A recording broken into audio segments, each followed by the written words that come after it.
The Lightning Storm Druid is really powerhouse in Diablo 4 Season 3 in the endgame. Thanks to the new gloves, unsung aesthetic reps, as soon as you will get those gloves you will just melt your enemies and can easily complete nightmare dungeons that are 10 to 20 plus level higher than you. But the build also works really well without the gloves and there are more of a giga damage boost. Our resistance and armor is kept early in the endgame. Your Season 3 companion, the Energize Spirit boon and your Paragon nodes will also solve most of your spirit problems. Especially your Season 3 companion gives us huge resources of resource generation. We will use Lightning Storm until we hit the max size and from then we will constantly press the Lightning Storm button to max out damage, but if you are lazy and have enough damage, you can also hold down the Lightning Storm spell. In addition, we have the Poison Creeper that we'll cast if enemies are getting too close to us, our other Bulwark that we can cast often thanks to our Nature's Fury and Symbiotic Aspect, so we are also most of the times unstoppable, and you should also cast the Ravens on big packs on bosses who will get another 8% crit chance. You still have some resource problems with an Earth Spike in between. Hey guys, what's up? Angrentv with another Diablo 4 Druid guide, and after the quick introduction, my update to the last guide, what did I change with my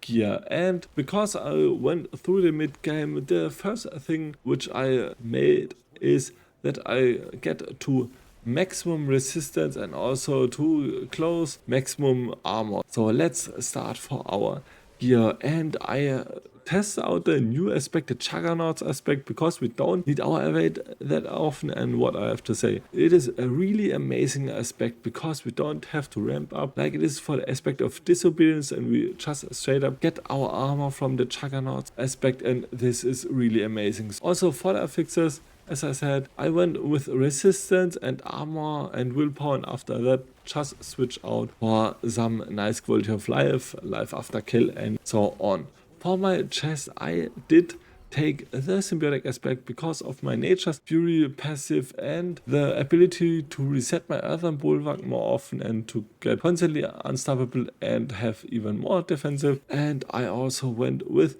total armor and damage reduction sources and also fire resistance. I will switch out the fire resistance to, I think, maximum life. And now my new gloves. The gloves dropped some hours ago, and what I have to say, they are really disgusting. They are so powerful that I could just jump 29 dungeons up, and I finished with my level 96 char. I think 70 or 71 nightmare dungeon. Try to get these gloves either by doing the nightmare dungeon walls or by doing the BC Nice. The nice thing is, when you're doing the nightmare dungeon walls, you will also get the Distal Fear that you can tackle the beast in the ice and then just do splits for beast in the ice. For the pants, I have really shit pants with many resistance, and I will switch them out to more damage reduction source on maybe a maximum life, but also keep in mind that you need the total armor. And for the aspect, you can take the aspect of might for your earth strike, but you can also take the aspect of disobedience, because when you have T-Ball's will, you don't have either of those. So, and if you have T-Ball's will, just take T-Ball's will. So for my boost, I got the Ghostwalkers aspect because we are oftentimes unstoppable thanks to our Earthen Bulwark.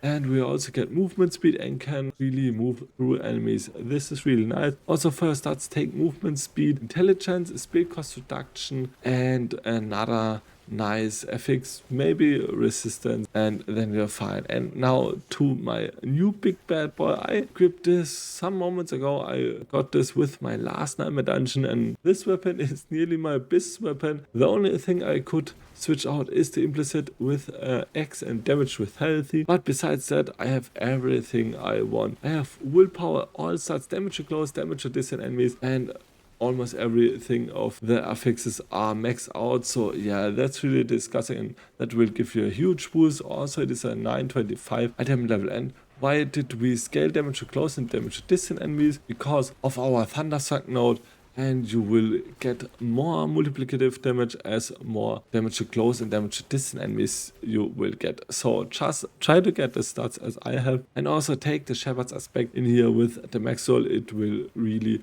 boost up your damage tremendously. So next up to the amulet, and here I did take the Lightning Dancer's amulet because we constantly are critting, and we also will spawn dancing balls which will get even more boosted by electrocution, board, cliff, so it is really nice. And for the affix, try to go for ranks of envenom passive, movement speed, spell cost reduction, and the fourth start. You can choose whatever you want. So for the ring, go for the aspect of the Stampede, as we'll get one additional companion of each type, so we'll have in total I think 60% more damage multiplier. It is really nice. And also try to get critical strike chance, luck hit chance, and damage to close and distant enemies. And also for the second ring, the same affixes, and also the aspect of the natural balance, so you will get more crit chance when you cast an earth skill for your storm skills. Power gems, we have the ruby for more maximum life, and on our we have the gem that will boost our crit damage against vulnerable enemies. And here for our amulet and our rings, just try to get your max resistance, and after that get a skull for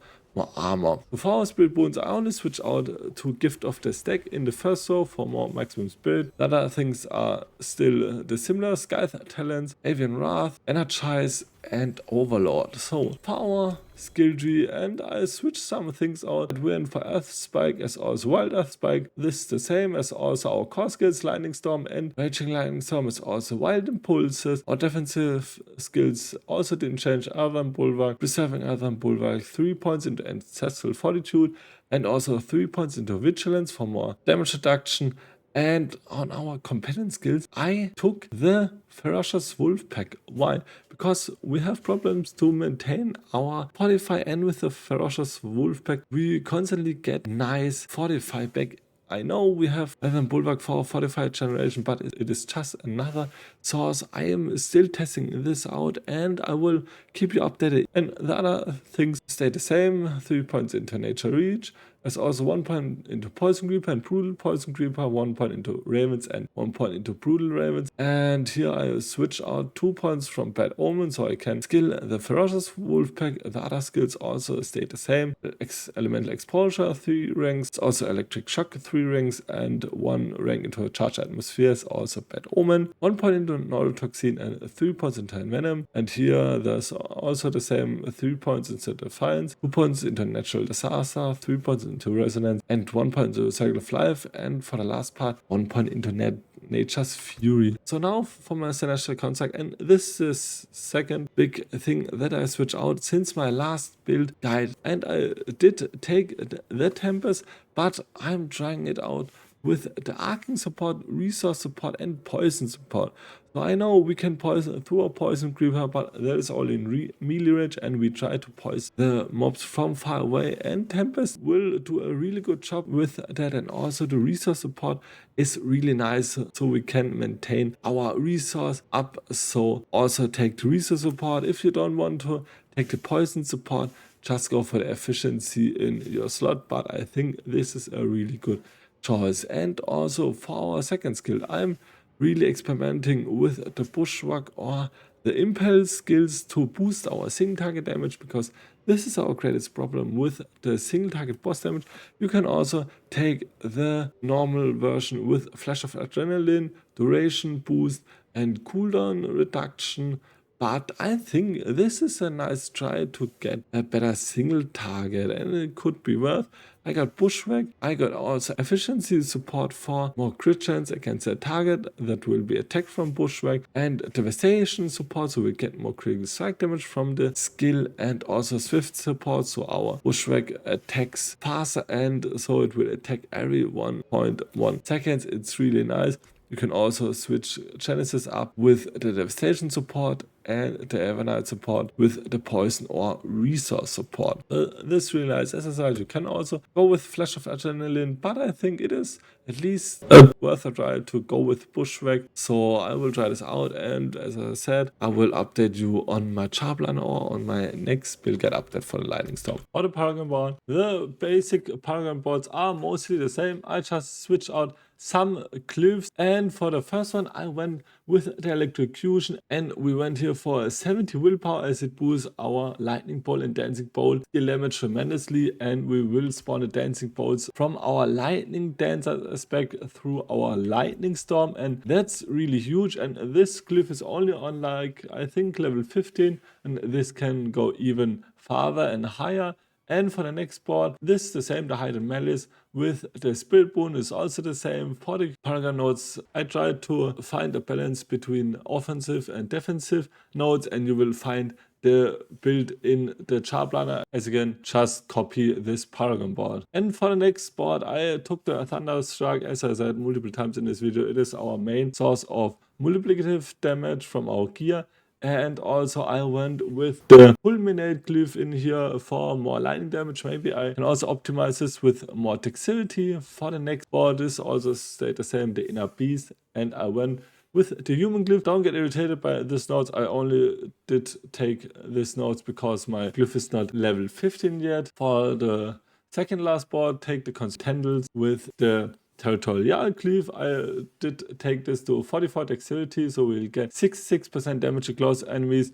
This will also benefit our Thunderstruck node. So, and for the last spot, I did take the Ancestral Guidance with the Spirit and Kill nodes. So, and now for the last part, some tips for you. Try to do the Nightmare Dungeon Wars as also busy nice, so you will get the gloves. They will really boost your quality of life, and in general will boost your damage really tremendously. And also try to get the same stats as I have. And for the first part, try to max your Shepherd's Aspect value, because this is really important. And also, as I said, try to max your resistance and your armor first, and then you're fine. I hope I could show a really nice build update guide for my Lightning Storm Druid, the human version. I will also put out a guide when I have the Tempest Raw and for Wolf one, but I will still go stronger and will go constantly update my human Lightning Storm, because I think it has really much potential to also push out high in the upcoming Gauntlet Leader board. And also write down in the comments if you have any further questions. I will try to answer them as quickly as I can. And also leave a like and a subscribe if you like this video, and that would boost my channel tremendously, and you will never miss any infos for Druid or Diablo 4 in general again. And until the next video, bye.